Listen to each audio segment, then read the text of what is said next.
हमारा उद्देश्य केवल आपकी सहायता करना, किंतु इसमें आपको षड्यंत्र की गंध आ रही तो हम क्या कर सकते हैं?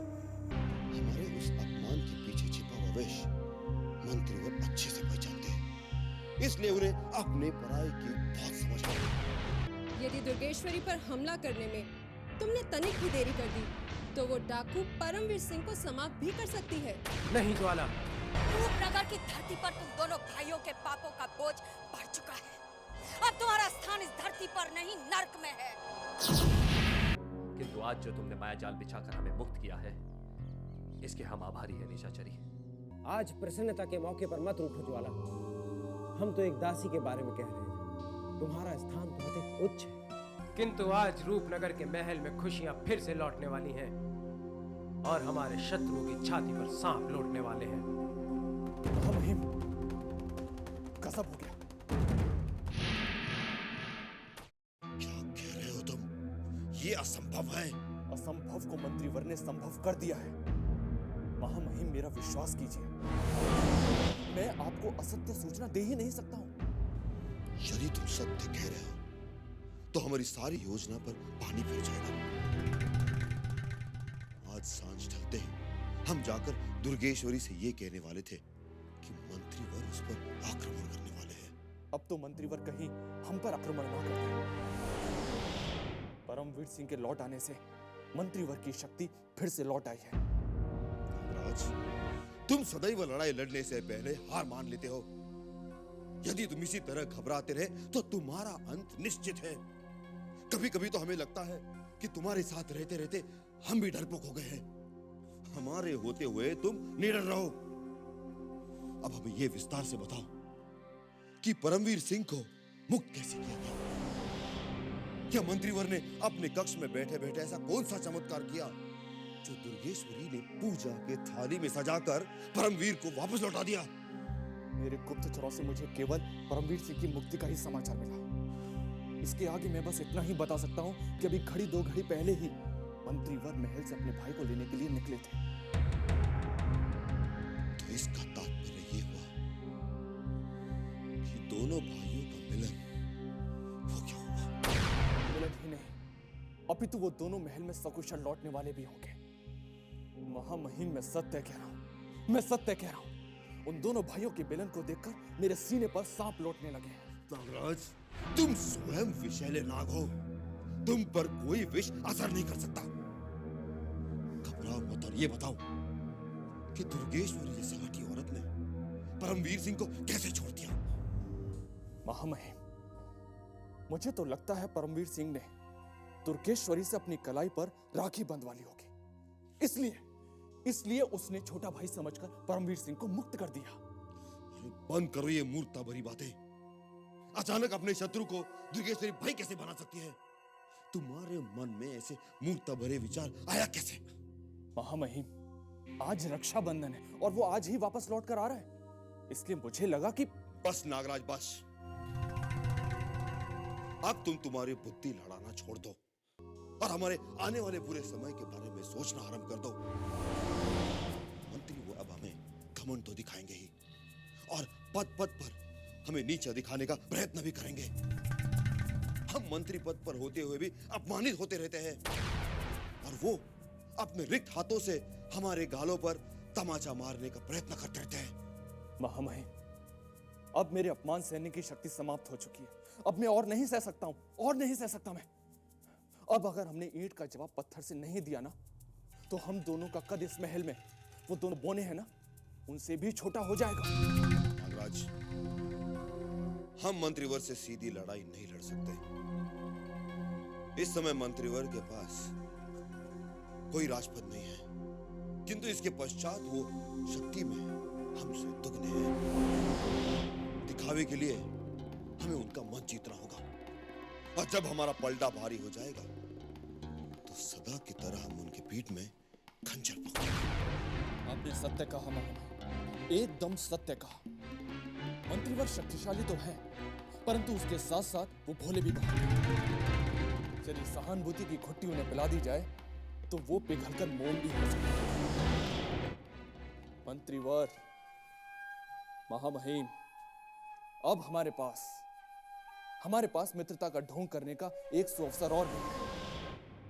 हम उनका मन जीतकर उन्हें वापस अपनी ओर झुका सकते हैं। बस देखते जाइए, अब ये नागराज नहीं, नागराज के अंदर छिपा हुआ विष बोलेगा।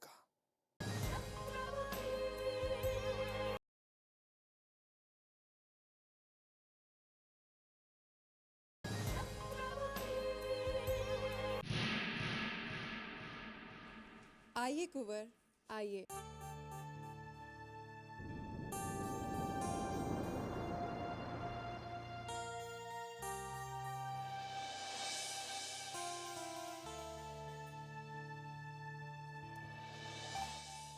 आपको यूं महल में इतने दिनों के बाद देखकर हमारी प्रसन्नता का तो ठिकाना ही नहीं है।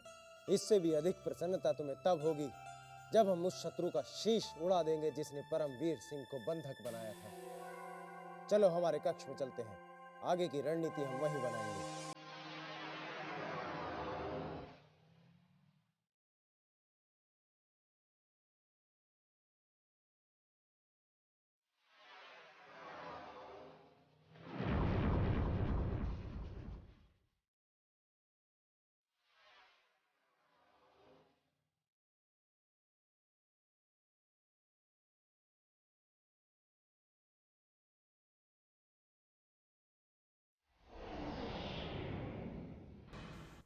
आदरणीय परमवीर की जय हो, जय हो।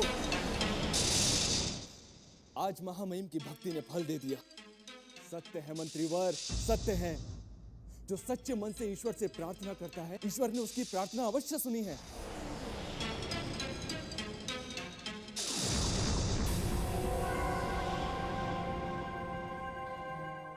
अब ये तुम्हारा कौन सा नया नाटक है नागराज? हमारी कुछ समझ में नहीं आ रहा है, किंतु तुम्हारा मुख देखकर हमें ऐसा क्यों प्रतीत हो रहा है कि जैसे विषैले नाग के विषदंत उखाड़ लिए गए हो। मंत्रीवर, आप मुझे कितना भी धूर्त समझ लीजिए, परंतु महामहिम की अब और अग्नि परीक्षा मत लीजिए। अग्नि परीक्षा? कैसी अग्नि परीक्षा? हाँ मंत्रीवर, अग्नि परीक्षा। मंत्रीवर, मैंने स्वयं सारी रात जागकर देखा है। महामहिम ने कुंवर परमवीर की सकुशल वापसी के लिए कितनी कड़ी तपस्या की थी, कितनी कड़ी तपस्या। राजवीर सिंह ने हमारे छोटे भाई के लिए तपस्या की, किंतु ये कैसे हो सकता है? मंत्रीवर, ये चमत्कार स्वयं मैंने सारी रात जागकर देखा है। महामहिम ने काली पहाड़ी की चोटी पर मां भवानी के मंदिर में कड़ाके की सर्दी में एक पैर पर खड़े होकर सारी रात अखंड पूजा की है। मंत्रीवर, अखंड पूजा। महामहिम सारी रात मां भवानी से प्रार्थना करते रहे कि यदि दुर्गेश्वरी ने कुंवर परमवीर सिंह को सकुशल वापस नहीं किया तो वो सुबह सुबह स्वयं से अपनी गर्दन काटकर मां भवानी के चरणों में चढ़ा देंगे।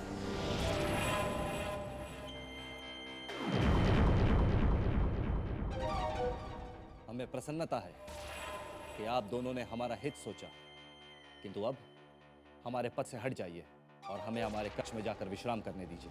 कुंवर, आपके विश्राम का साजो सामान तैयार है। महल के सबसे सुरक्षित और विशाल कक्ष को फूलों से सजाया गया है। रूपनगर की 7 सुंदरियां तथा नृत्य में निपुण नृत्यांगनाएं शाम ढलने के पश्चात आपका मनोरंजन करेंगी। राजवीर सिंह, क्या नागराज जो कह रहा है वो सत्य है? कहा तो सत्य है, किंतु यदि ये सत्य आपके सामने उजागर नहीं होता तो मुझे प्रसन्नता होती। यदि मुझे पता होता कि नागराज ने मुझे मंदिर में पूजा अर्चना करते देखा है तो मैं इसका मुख बंद कर देता। सत्य को कब तक छिपाया जा सकता है महामहिम? एक ना एक दिन तो सत्य को सामने आना ही है। अब मैंने बता दिया तो आप इतना दुखी क्यों हो रहे हैं? इसलिए कि हम मंत्रीवर की प्रशंसा पाने के भूखे नहीं हैं। आदरणीय परमवीर सुरक्षित वापस आए, यही हमारे लिए संतोष की बात है। राजवीर सिंह, तुम जन्म से बुरे नहीं हो, किंतु लालच ने तुम्हें शत्रुओं के पाले में भेज दिया था। यदि तुम हमारा छीना हुआ पद नहीं स्वीकारते तो हम तुम्हें अपने से दूर कदापि नहीं करते और हम तुम्हारे साथ मिलकर आसमान की ऊंचाइयों को छूते। मंत्रीवर, बीता हुआ समय हमारे लिए एक बुरा स्वप्न है। हमारी समझ ने हमारा साथ छोड़ दिया था और हमारे नक्षत्र भी हमारा साथ नहीं दे रहे थे, किंतु अब समय अनुकूल है। विश्वास कीजिए मंत्रीवर, आपके छोड़े हुए सिंहासन पर हमने बैठना भी त्याग दिया है और अभी हम सत्य को कहने से कतराइए मत महामहिम। मंत्रीवर को बताइए कि आपने उनकी जूतियों को आदर के साथ सिंहासन पर रख दिया है। हमारी जूतियों को सिंहासन पर रख दिया, किंतु क्यों? जिस सिंहासन पर बैठकर हम कभी शासन चलाया करते थे, तुमने उस पर हमारी जूतियां रख दी। मंत्रीवर, जिस तरह भरत जी ने भगवान राम के वनवास जाते समय उनकी खड़ाओं को सिंहासन पर रखकर अयोध्या का राजपाट चलाया था, ठीक उसी तरह महामहिम भी कर रहे हैं। उनके हृदय में आपके लिए बहुत आदर भाव है, जैसा भरत जी के मन में भगवान राम के लिए था। बस आपसे कहते हुए लजाते हैं। मंत्रीवर, आप मुझे जो चाहे दंड दे दीजिए, किंतु महामहिम को स्वयं से दूर मत कीजिए। वो बीते समय में आपके दाहिने हाथ थे, उनको उनका गौरव वापस लौटा दीजिए। ठीक है, यदि तुम दोनों अपनी भूलों को स्वीकारते हो तो हम भी पुरानी बातें भूलकर तुम दोनों को क्षमा करते हैं।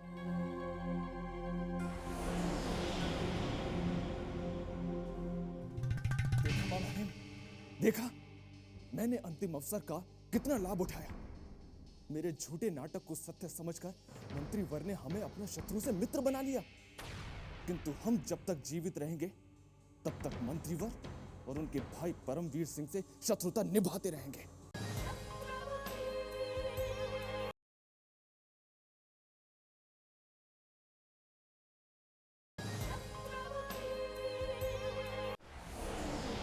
भाई जी, आपको राजवीर और नागराज की बातों में नहीं आना चाहिए था। वो दोनों महाकपटी और स्वार्थी हैं। क्या आप ये नहीं जानते? हम सब जानते हैं परमवीर, किंतु यदि हम उन्हें माफ नहीं करते तो उनके मन में हमारे लिए पनप रही स्वामी भक्ति की भावना भी मर जाती। स्वामी भक्ति की भावना? भाई जी, आप कौन सी स्वामी भक्ति की बात कर रहे हैं? हम समझ नहीं पा रहे हैं। हम राजवीर और नागराज के बारे में कह रहे हैं। हमारे प्रति उन दोनों के हृदय में स्वामी भक्ति के अंकुर फिर से फूटने लगे हैं, और फिर जब उन्होंने अपनी भूलों के लिए पश्चाताप कर ही लिया है तो हमने उन्हें माफ कर दिया। आपने उन दोनों कपटियों को माफ तो कर दिया भाई जी, किंतु वो आपको कष्टों के सिवा और कुछ नहीं देंगे। राजवीर और नागराज धूर्त है, वो आपका साथ कभी नहीं देंगे। नहीं परमवीर, उन दोनों में बहुत परिवर्तन आ चुका है। यदि वो हमारा बुरा चाहते तो तुम्हारे लिए सारी रात इतनी कठिन प्रार्थना नहीं करते। प्रार्थना नहीं भाई जी, वो दोनों आपको प्रसन्न करने के लिए आपकी झूठी खुशामदी कर रहे थे। आपके सीधेपन का लाभ उठाकर भीतर ही भीतर आपको दीमक की तरह चाट जाना चाहते हैं, इसलिए उन पर विश्वास करना घातक हो सकता है। दूध का जला तो छाछ भी फूंक फूंक कर पीता है। मत भूलिए कि इससे पहले भी आप अपनी जीभ जला चुके हैं। परमवीर, इस बार यदि किसी ने हमारे साथ छल कपट करने का प्रयत्न भी किया तो हम उसे जीवित ही जला देंगे। और रही बात नागराज की, तो उसके विषदंत हम पहले ही निकाल चुके हैं। यदि इस बार उन्होंने हमें डसने का प्रयत्न किया तो वो अपना मुंह तुड़वाने के अलावा कुछ प्राप्त नहीं करेंगे। उन दोनों की चिंता हमारे ऊपर छोड़ दो और तुम उस कलावती की चिंता करो जो हमारी सबसे बड़ी शत्रु है। ये आप क्या कह रहे हैं भाई जी? आखिर एक तुच्छ सी अनाथ दासी रणवीर सिंह और परमवीर सिंह जैसे तूफानों का मुकाबला क्या करेगी? आखिर एक चींटी में हाथी से लड़ने का साहस कहां से आ गया? उस नन्ही सी चींटी ने हमारे गाल पर अपमान का वो थप्पड़ मारा है जिसकी गूंज से हमारे कानों में अभी भी पीड़ा हो रही है। जिस रणवीर सिंह के सामने बड़े बड़े योद्धा महायोद्धा नेत्र मिलाने से घबराते हैं, उसे वो नेत्र दिखा गई। हम उस कलावती के नेत्र निकालकर अपने चरणों तरे मसल देंगे। उस चींटी के इतने लंबे पर निकल आएंगे, ऐसा तो हमने स्वप्न में भी नहीं सोचा था। हम अभी और इसी समय जाकर उसे कष्टों से भरी इतनी यातना देंगे कि वो हमारे चरणों में गिड़गिड़ाकर मृत्यु की भिक्षा मांगेगी। मेरे परमवीर, तुमने क्रोध में आकर उस कलावती को मारने का निर्णय तो ले लिया, किंतु इससे होने वाले विपरीत परिणाम के बारे में कुछ भी नहीं सोचा। विपरीत परिणाम? भला एक तुच्छ दासी की मृत्यु का क्या विपरीत परिणाम होगा? रक्त से भरे कुंड में कलावती के रक्त के कुछ बूंदे मिल जाए तो इससे क्या अंतर हो जाएगा? नहीं परमवीर, यदि इस समय तुमने कलावती का वध कर दिया तो महल में बहुत बड़ा अनर्थ हो सकता है। हो जाने दो, परंतु जिसने हमारे भाई को पीड़ा पहुंचाई है, हम उसे कभी जीवित नहीं छोड़ेंगे। किंतु ये प्रयत्न कलावती ने नहीं किया। कदाचित महल के किसी शत्रु ने उस कलावती की पीठ पर कमान रखकर ये तीर चलाया है। महल के किसी शत्रु ने तीर चलाया है? परंतु क्यों? वो शत्रु क्यों कायरों की तरह छुप कर वार कर रहा है? सामने क्यों नहीं आता? परमवीर, यदि वो अपने हाथों से अपने सामने गिरा हुआ पर्दा उठा देगा तो उसकी पोल खुल जाएगी। जो मनुष्य हमारे मित्र होने का ढोंग कर रहा था और जो महाराज से प्रार्थना कर रहा था कि हमें हमारा खोया हुआ पद लौटा दिया जाए, किंतु वो एक क्षण भी हमें इस महल में नहीं देखना चाहता। वो कलावती को आगे करके हमें बर्बाद करने का स्वप्न देख रहा है। उस महामंत्री वीरेंद्र सिंह का स्वप्न कभी पूर्ण न होगा भाई जी। जिन नेत्रों से उसने स्वप्न देखने का साहस किया है, हम उन नेत्रों को सदैव सदैव के लिए बंद कर देंगे। श्रद्धांजलि की तैयारी शुरू कर दीजिए। हम उस महामंत्री की बलि चढ़ाने जा रहे हैं। ठहरो परमवीर, अभी महामंत्री की मृत्यु का मुहूर्त नहीं आया है। अभी उसके जीवन की कुछ काली रातें शेष हैं। सही समय आ जाने दो। महल की चौखट पर पड़ी राजनीति के षड्यंत्रों की बिसात को एक बार फिर से सीधे हो जाने दो। फिर देखना, हम उस महामंत्री को ऐसी मौत मारेंगे कि यमराज का भी कलेजा उसके मुख में आ जाएगा। किंतु सर्वप्रथम हमारी योजना कलावती को फिर से अपने वश में करने की है। साम दाम दंड भेद किसी भी नीति का इस्तेमाल करके हमें एक बार फिर कलावती को विवश कर देना है कि वो महल में जब भी मुख खोले तो हमारी प्रशंसा के लिए ही खोले। ये कोई कठिन कार्य नहीं है कुंवर, पर एक बात का ध्यान रखना होगा कि यदि उस उड़ती चिड़िया को पिंजरे में डालना है तो दाना तनिक प्रेम से डालना होगा।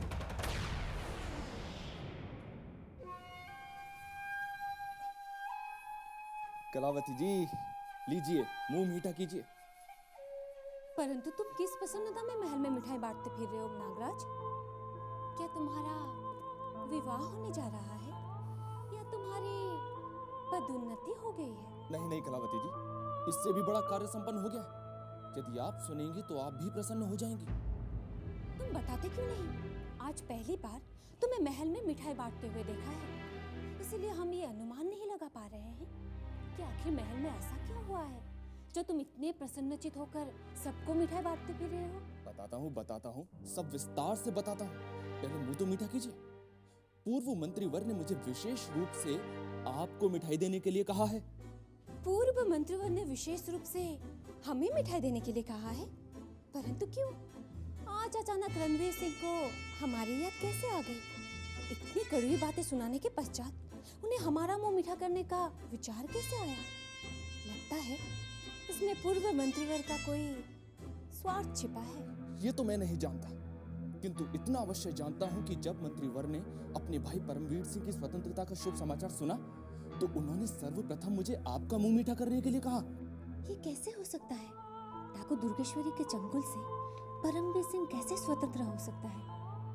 कहीं नागराज हमें मूर्ख बनाने का प्रयत्न तो नहीं कर रहा है?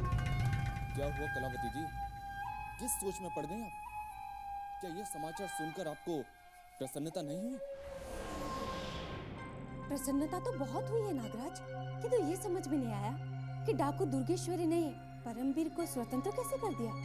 ना कोई युद्ध, ना कोई आक्रमण, बिना लड़ाई किए ही डाकू दुर्गेश्वरी ने अपना पराजय कैसे स्वीकार कर लिया? अब ये तो मंत्रीवर ही जाने कलावती जी। मैं तो केवल इतना जानता हूँ कि जब मंत्रीवर को अपने भाई की मुक्ति का समाचार मिला तो सबसे पहले उन्होंने मुझे बुलाकर कहा कि जाओ नागराज और जाकर कलावती का मुख लड्डुओं से भर दो। कलावती जी, अब आप मुंह मीठा कर लीजिए, अन्यथा मंत्रीवर मुझ पर क्रोधित हो जाएंगे। मिठाई को हम उसी वक्त हाथ लगाएंगे जब हम अपनी नेत्रों से परमवीर सिंह को महल में देखेंगे। अब तुम जा सकते हो नागराज। जैसी आपकी इच्छा कलावती जी, किंतु सदा स्मरण रहे कि परमवीर सिंह की मुक्ति के शुभ अवसर पर आपको प्रत्येक परिस्थिति में प्रसन्नता ही व्यक्त करनी है। अन्यथा फिर कभी यदि मंत्रीवर को उनका पद वापस मिल गया ना, तो आपका इस महल से बाहर जाना निश्चित है। चलता हूं।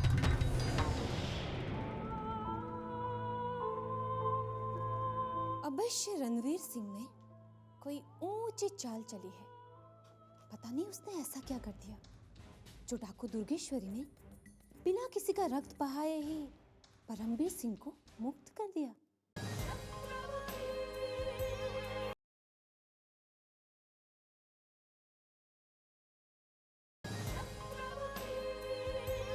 अब हमें आज्ञा दीजिए भाई जी।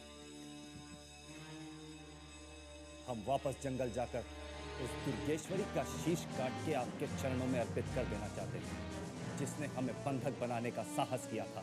नहीं परमवीर, इस बार हम किसी भी परिस्थिति में तुम्हें अकेले वापस जंगल नहीं जाने देंगे। तो क्यों भाई जी? क्या आपको आपके भाई के बल पर भरोसा नहीं था? एक बार, सिर्फ एक बार दुर्भाग्य से दुर्गेश्वरी ने हमें बंधक क्या बना दिया, आप तो हमें निर्बल समझ। हमें तुम्हारी शौर्य और वीरता पर पूरा भरोसा है परमवीर, किंतु इस बार हम तुम्हें वापस अकेला भेजकर किसी भी संकट को आमंत्रण नहीं देना चाहते। परमवीर सिंह का दूसरा नाम ही संकट है। आप हमारी चिंता छोड़ दीजिए भाई जी, और हमें उस दुर्गेश्वरी का शीश काट कर लाने की अनुमति दे दीजिए। दुर्गेश्वरी को इतना निर्बल समझने की भूल मत करो परमवीर। इस समय दुर्गेश्वरी किसी चोट खाई हुई नागिन की भांति तुम्हें फिर से बंदी बनाने के लिए तड़प रही होगी। इसीलिए हम तुम्हारे साथ अपने सबसे शक्तिशाली और भरोसेमंद सेवक लोहा सिंह को भेजेंगे, ताकि हम तुम्हारी सुरक्षा की चिंता से मुक्त हो सकें। भाई जी, ये कहकर आपने हमारे भुजाओं के बल को शक्तिहीन कर दिया। ये हमारा अपमान है। जो परमवीर सिंह यमराज से भी नहीं घबराता, आप उसे एक स्त्री डाकू से भी निर्बल समझ रहे हैं। नहीं परमवीर, तुम इस दुनिया के सबसे शक्तिशाली योद्धा हो, किंतु इस बार हम तुम्हें जंगल अकेला भेजकर कोई नया संकट नहीं चाहते। दुर्गेश्वरी एक बार चोट खाने के पश्चात तुम पर छुपकर आक्रमण कर सकती है। रूपनगर के महल में हम पर कोई भी शत्रु भारी नहीं पड़ सकता। तो रूपनगर के जंगलों में सिर्फ दुर्गेश्वरी का राज चलता है। इसीलिए उस नागिन का फन कुचलने के लिए हमें बल के साथ साथ बुद्धि का भी इस्तेमाल करना होगा। मंत्रीवर प्रणाम। क्या सेवक भीतर आ सकता है? आओ नागराज, किंतु ये मिठाई किस उपलक्ष्य में लाए हो? आदरणीय परमवीर सिंह के स्वतंत्र होने के उपलक्ष्य में महामहिम राजवीर सिंह ने यह प्रसाद भेजा है। उन्होंने तो सारे राज्य में मिठाई भी बंटवाई है। क्या राजवीर सिंह ने सारे महल में मिठाई बंटवाई है? मिठाई के साथ साथ उन्होंने रूपनगर की प्रजा को बहुमूल्य वस्त्र भी दान किए हैं। और अब शिव मंदिर में जाकर महामृत्युंजय मंत्र का अखंड जाप करने की तैयारी भी कर रहे हैं, ताकि आदरणीय परमवीर सिंह पर मृत्यु की छाया भी न मंडरा सके। राजवीर सिंह के हृदय में परमवीर के लिए इतना स्नेह है, इसका तो हमें अनुमान ही नहीं था। हमारी तरफ से राजवीर सिंह को धन्यवाद दे देना। अवश्य दे दूंगा। मंत्रीवर, महामहिम ने यह भी पूछने के लिए कहा है कि यदि आपका आदेश हो तो क्या हम दुर्गेश्वरी पर आक्रमण करने की तैयारी प्रारंभ कर दें? अभी नहीं, समय आने पर हम आदेश दे देंगे। अभी हम कुछ समय शांत रहना चाहते हैं, ताकि दुर्गेश्वरी को इस बारे में तनिक भी भनक ना लगे कि हम उसे समाप्त करना चाहते हैं। आप जैसा चाहेंगे मंत्रीवर, हम वैसा ही करेंगे। लीजिए, मुंह मीठा कीजिए। ये लीजिए।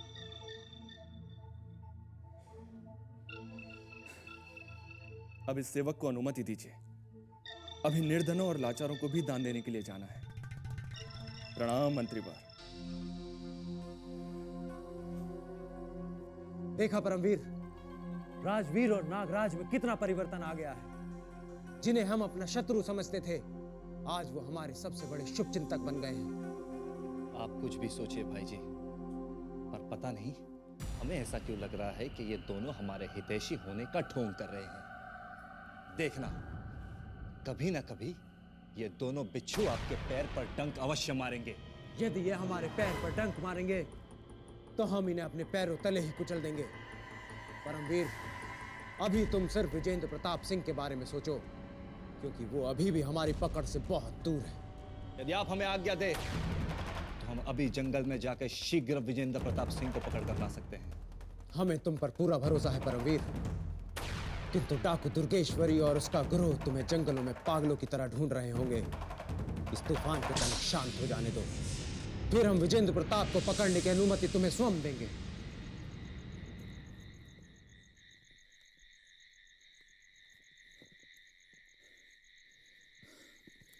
दूर दूर तक ना नाग दिखाई दे रहे और ना ही नागिन।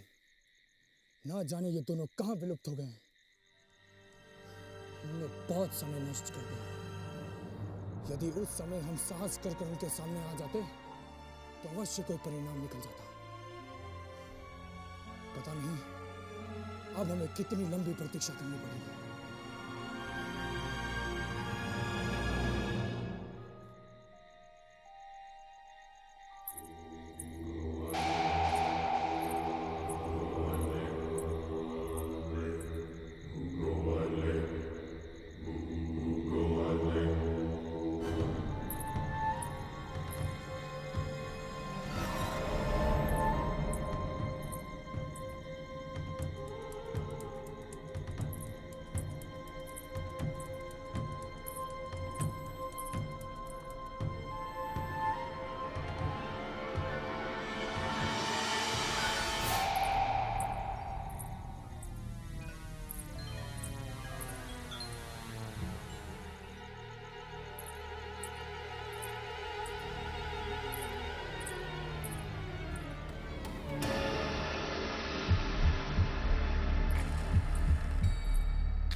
अघोरी भैरवनाथ,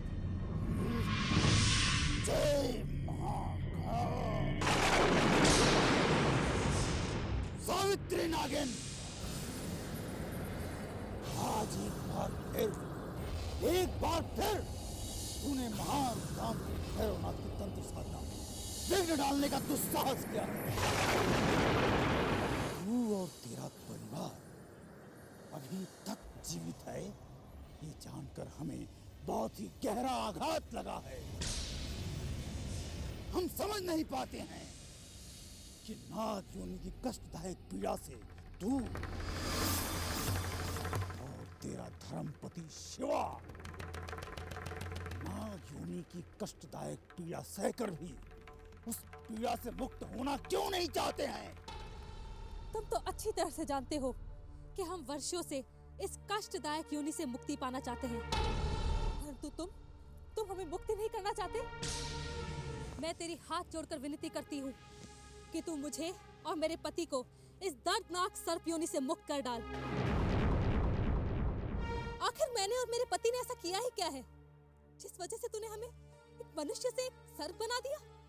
तूने नहीं, परंतु तेरे पति ने उस समय से हमें अपमानित किया है जब वो एक मनुष्य था। वो हमारी तंत्र साधना में विघ्न डाल रहा था। वो हमारे ही राज्य में हमको तंत्र साधना के प्रयोग से, काली विद्या के प्रयोग से रोकने के प्रयत्न कर रहा था, और इसी कारण मैंने उसे और तुझे सर्प योनि का श्राप देकर अपने क्रोध को शांत किया है। अब तुम इस योनि से कभी भी मुक्ति नहीं पा सकोगे। इतना अहंकारी मत बन भैरवनाथ। तू तो ये अच्छी तरह से जानता है, जब महापंडित रावण का ये अहंकार नहीं रहा था, फिर तू क्या चीज है? तू शक्तिशाली तब तक है जब तक ये काली शक्तियां तेरे साथ है। जिस दिन इन काली शक्तियों का साथ छूटेगा, तेरी दुर्गति बड़ी मृत्यु होगी भैरवनाथ। मृत्यु? जय महाकाल! मूर्ख नागिन! महान तांत्रिक भैरवनाथ मृत्यु से नहीं घबराता है, बल्कि मृत्यु भैरवनाथ से घबराती है। जानती है क्यों?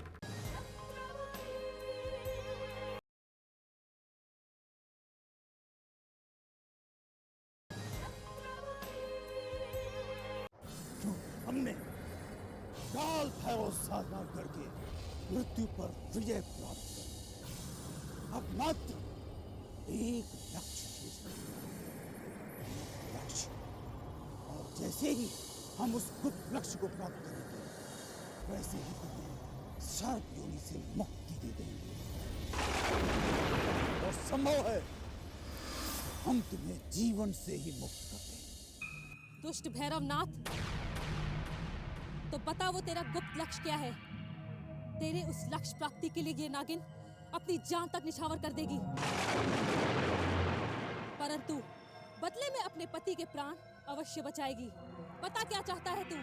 भैरवनाथ जो चाहता है उसे प्रकृति की आत्माएं और प्रेत योनि के सदस्य ही जानते हैं। मनुष्य या तुच्छ जीव जंतु हमारे मन का रहस्य नहीं जान सकते। निर्बल नागिन, तूने इस निर्बल स्त्री को बहुत सताया भैरवनाथ। अब मैं तुझे सताऊंगी, पर एक स्त्री के रूप में नहीं, एक नागिन के रूप में। एक नागिन बनकर मैं तुझे बहुत कष्ट दूंगी भैरवनाथ। मैं प्रतिज्ञा करती हूँ, मैं तब तक शांत नहीं रहूंगी जब तक तू समाप्त नहीं हो जाता। और रूपनगर में आने वाले प्रत्येक मनुष्य को मैं डसकर समाप्त कर दूंगी, समझे भैरवनाथ? और इस सब का पाप चढ़ेगा तुझ पर, सिर्फ तुझ पर भैरवनाथ, क्योंकि मुझे सर्प योनि देने वाला सिर्फ तू है, सिर्फ तू। जय महाकाल, यदि तू अपना विष उगलकर मनुष्यों को मारना आरंभ कर देती है, तो हम शक्तिशाली से महाशक्तिशाली बनते चले जाएंगे। याद रखना सावित्री नागिन, याद रखना, अघोरी भैरवनाथ के समक्ष की हुई अपनी इस प्रतिज्ञा को याद रखना, भूल मत जाना। नहीं भूलूंगी भैरवनाथ, कभी नहीं भूलूंगी। किंतु तू भी याद रखना, तेरी मृत्यु होगी तो सिर्फ मेरे हाथों। मैं और मेरा पूरा परिवार तेरा काल बन चुका है भैरवनाथ। जय महाकाल, देखा जाएगा सावित्री नागिन, देखा जाएगा। जब तक तेरा निर्बल कुनबा हमारा महान तांत्रिक अघोरी भैरवनाथ का काल बनने का सपना देखेगा, तब तक, हाँ, तब तक हम इतने सिद्ध हो चुके होंगे, इतने शक्तिशाली हो चुके होंगे, इतने महाबली हो चुके होंगे कि स्वयं काल भैरव भी हमारे समक्ष टिक नहीं पाएंगे। किंतु हाँ, तेरी तो बिसात ही क्या है। हाँ, जय महाकाल, जय महाकाल, जय महाकाल। भैरवनाथ, चाहे तो तंत्र साधना में कितना भी बड़ा तांत्रिक क्यों ना बन गया हो, किंतु काल भैरव से हमेशा छोटा ही रहेगा। जिस देवता की पूजा करके तू अघोरी बना है, वही देवता तेरा संहार करेंगे भैरवनाथ। अब हमें नागिन से संभल कर रहना होगा। इस समय वो बहुत ही क्रोधित लगती है। यदि उसने हमें देख लिया तो अपना सारा का सारा विष हम पर उगल देगी।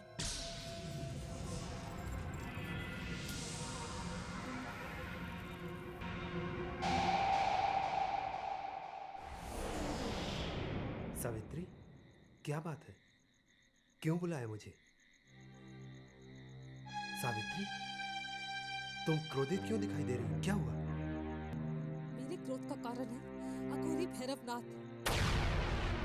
यदि मेरा बस चलता तो मैं अपना सारा विष उगलकर उस दुष्ट अघोरी को समाप्त कर देती, जिसने हमें ये सर्प योनि में जीवन जीने को विवश कर दिया है। सावित्री, इसका तात्पर्य यह है कि तुम उस दुष्ट अघोरी से मिलकर आ रही हो। उस दुष्ट ने तुम्हें अपना अहंकार दिखाया ही होगा। और वो तुम्हें मिला कहां? मैं स्वयं उसके मायावी मत पर गई थी। क्या? तुम उसके मायावी मठ पर गई थी? ये जानते हुए भी कि उसने हमें दिल दिल करके जिंदगी जीने पर विवश कर दिया है, तुम वहां अकेली गई थी? क्यों? मैं सर्प योनि से मुक्ति पाने के लिए उसके पास गई थी, उससे विनती करने गई थी, किंतु उस दुष्ट अघोरी ने मेरी विनती ठुकरा दी। सावित्री, तुम उस पाखंडी से अच्छाई की आशा कैसे कर सकती हो, ये जानते हुए भी कि वो मानव शवों पर बैठकर तंत्र साधना करता है? वो मानव की सेवा कैसे कर सकता है? सावित्री, अब मुझसे बिना पूछे कभी भी उसके मायावी मठ पे मत जाना, अन्यथा वो हमें तकलीफ में डाल देगा। और वैसे भी उस पाखंडी के सामने याचना करने का कोई लाभ नहीं है। तुम चिंता मत करो शिव।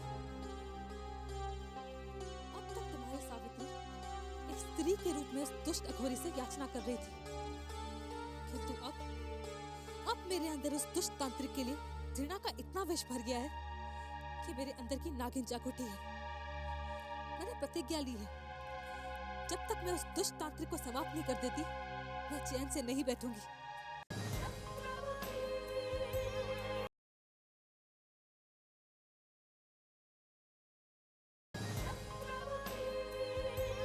सावित्री, अपने क्रोध को शांत करो और शांत मन से सोचो।